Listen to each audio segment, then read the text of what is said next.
نبی علیہ الصلوۃ والسلام نے یہ بھی وعدے کیا کہ وقت آئے گا دو عظیم مسلمان گروہوں میں لڑائی ہوگی. کن میں لڑائی ہوگی؟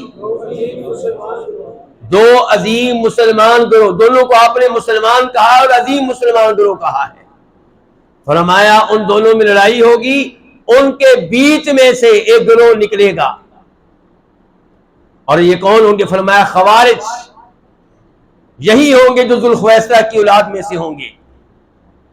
فرمایا ان خوارج کو، ان باغیوں کو ان دو مسلمان گروہوں میں سے وہ گروہ قتل کرے گا جو حق کے زیادہ قریب ہوگا.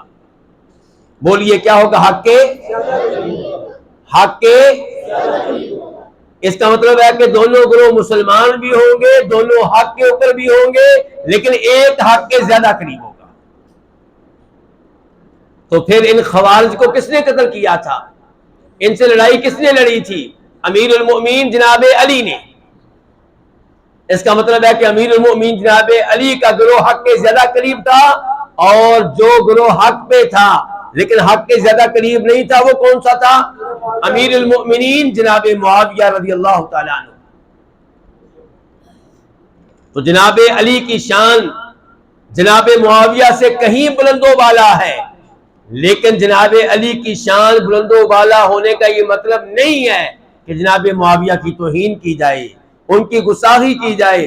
نبی علیہ السلام بتا کر گئے ہیں کہ ان کا گروہ بھی مسلمان گروہ، ان کا گروہ بھی حق پہ قائم گروہ، لیکن حق کے زیادہ قریب گروہ جو ہوگا وہ جناب علی کا ہوگا.